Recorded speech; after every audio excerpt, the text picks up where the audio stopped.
these is to get a knife, kind of like this, and basically just wedge that knife in there and kind of try and use the edge, there you go, to get it off. And that's how you do it. Just keep, this one's actually harder.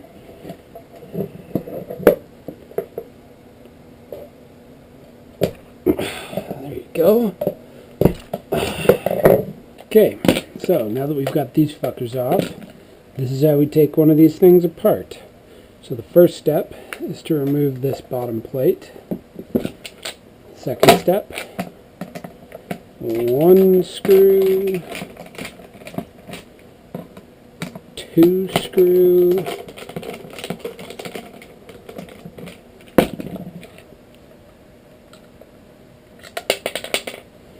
and then it should just come apart like a clamshell.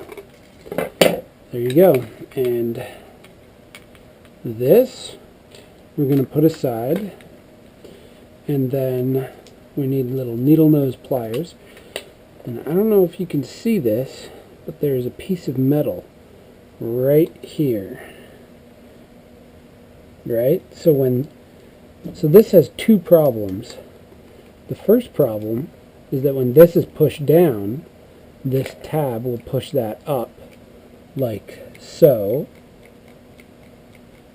Second problem is that if this gets pushed down too far, this metal tab is angled in a way where it jams into these gears here, which is so stupid. Such bad design. Jams right in there.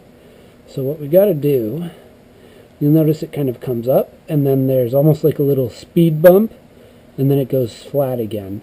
It's this flat part that gets stuck in there, so we need to make sure that flat part bends up. So I'm going to grab basically just the flat part,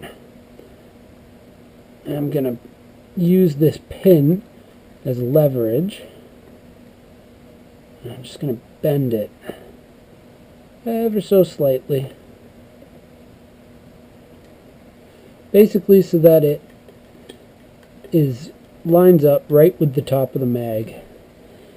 And now that that's done, what the fuck did I do? Here we go. I'm going to take this piece downstairs and show you exactly where to sand it. Alright, so we're down here in the workstation. You notice I have two different kinds of files here. I prefer using this guy because it's got the flat edges here, whereas this is a little more rounded, and I just find it'd be harder to file this fucker with.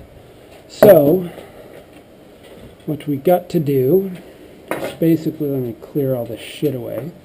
So basically what we want to do is there's this little rounded part here. See, on this side it's got this neat little kind of shank sticking out, and on this side it's like a little rounded, and you can see a little bit of that shank standing out. If I were to stand that up, you can kind of see this sticking out. What we want to do is basically file basically like that. So right here, this rounded part, so that it lines up with the arm of the whatever the fuck this thing is called, and we want to file it down so that it's almost flush with this lip. And I do have a Dremel tool, and I'm not using the Dremel tool on purpose because this stuff is like butter. So the hardest part is getting it all nice and lined up. I'm not going to speed this up all for you guys so you can see exactly how long it takes. So I'm actually taking too much off, so I'm going to try and readjust just a bit.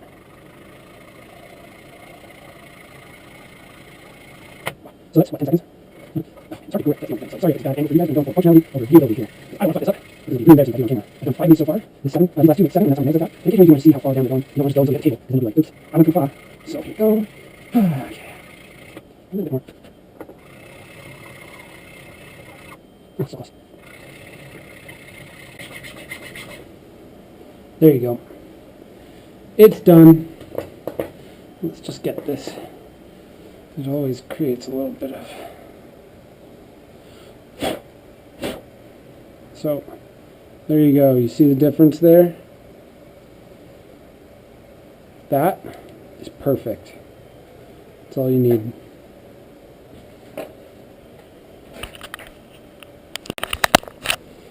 Okay, so we're back here.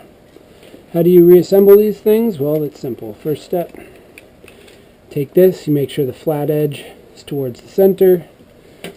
Take one of these guys, you just get it to slide in there. It doesn't really matter how it's fitting at the moment because we need to put the spring in. And the spring is the most important part. So this spring is actually being pretty good. Very cooperative. Okay. So we can put it in like that. We clear the spring there. This little tab, the little shank that sticks out, it needs to just go inside the body of the mag and to hold it all shut. Put that on. Put the screws back in. Whoops. Da-da-da-da-da.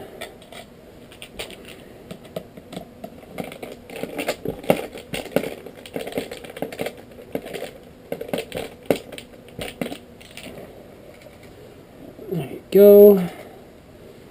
And then let's give her a wind, make sure she works.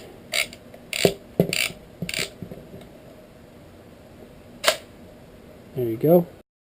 These things I tend not to put back in. The stupid little tabs that go in here, they're a pain in the ass to take out. Yeah, they make it a little more waterproof, a little more paint resistant. They stop these from getting chipped or scratched or whatever, but I don't really care. They're a pain in the ass to take out, and I'd rather have this be easy to take apart than look slightly prettier. Anyways, that's how you do it.